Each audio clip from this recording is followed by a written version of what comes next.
ज्येष्ठ माह की अमावस्या तिथि को वट सावित्री व्रत करने की परंपरा होती है। इस दिन शादीशुदा महिलाएं पति की लंबी उम्र के लिए व्रत रखती हैं और वट के पेड़ की पूजा भी करती हैं। इस व्रत का महत्व करवा चौथ जैसा ही है। तो चलिए बताते हैं आपको। तो वहीं आज हम अपने इस रिपोर्ट में बात करने जा रहे हैं वट सावित्री व्रत की पूजन विधि, सामग्री, शुभ मुहूर्त और कथा की। पूजन विधि की बात की जाए तो बता दें आपको कि इस व्रत में वट वृक्ष की पूजा की जाती है। महिलाएं अखंड सौभाग्य व परिवार की समृद्धि के लिए यह व्रत करती हैं। व्रत की परिक्रमा करते समय 108 बार सूत लपेटा जाता है। महिलाएं सावित्री सत्यवान की कथा सुनती है। सावित्री की कथा को सुनने से मनोरथ पूर्ण होते हैं और विपदा दूर होती है। पूजा की सामग्री की बात की जाए तो बता दें आपको कि बांस की लकड़ी का पंखा, अगरबत्ती, लाल व पीले रंग का कलावा, 5 प्रकार के फल, बरगद का पेड़, चढ़ावे के लिए पकवान, हल्दी, अक्षत, 16 श्रृंगार, कलावा, तांबे के लोटे में पानी, पूजा के लिए साफ सिंदूर, लाल रंग का वस्त्र इत्यादि। शुभ मुहूर्त की बात की जाए तो बता दें आपको कि गुरुवार 10 जून को शाम 4:22 तक अमावस्या तिथि है। इस दौरान सूर्य ग्रहण दोपहर 1:42 से प्रारंभ हो। तो वही बता दें आपको कि इस दौरान सूर्य ग्रहण दोपहर 1:42 से प्रारंभ और शाम 6:41 तक रहेगा, जबकि शाम 4:24 पर शनि जयंती समाप्त होगी। ऐसे में वट सावित्री व्रत की पूजा शाम 4:58 तक ही रहेगी।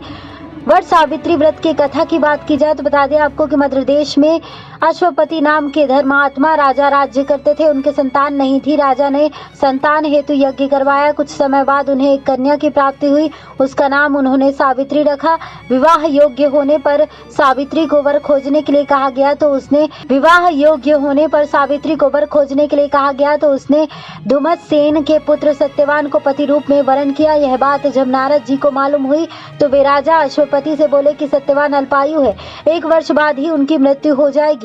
नारद जी की बात सुनकर उन्होंने पुत्री को समझाया, पर सावित्री सत्यवान को ही पति रूप में पाने के लिए अडिग रही। सावित्री के दृढ़ रहने पर आखिर राजा अश्वपति ने सावित्री और सत्यवान का विवाह कर दिया। सावित्री सास ससुर और पति की सेवा में लगी रही।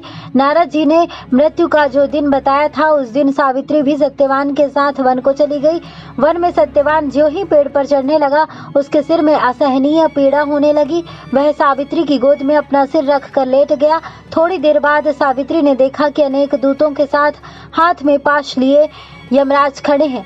यमराज सत्यवान के अंगु प्रमाण जीव को लेकर दक्षिण दिशा की ओर चल दिए।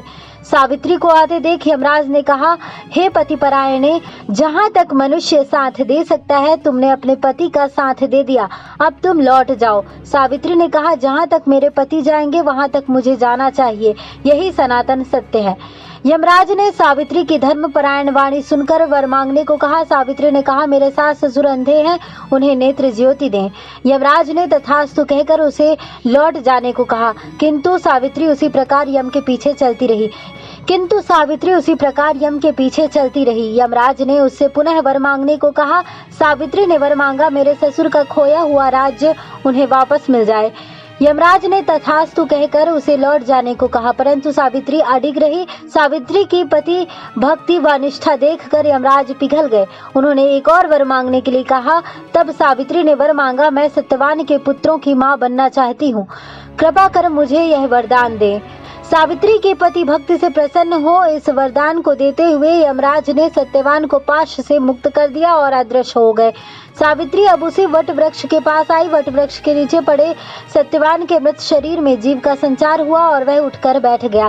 सत्यवान के माता पिता की आंखें ठीक हो गईं और खोया हुआ राज्य वापस मिल गया। बता दें आपको कि हमें पूरी जानकारी वेबसाइट्स और अन्य जगहों से प्राप्त हुई है। ये जानकारी आपको कैसी लगी आप हमें कमेंट बॉक्स में कमेंट कर जरूर बताएं।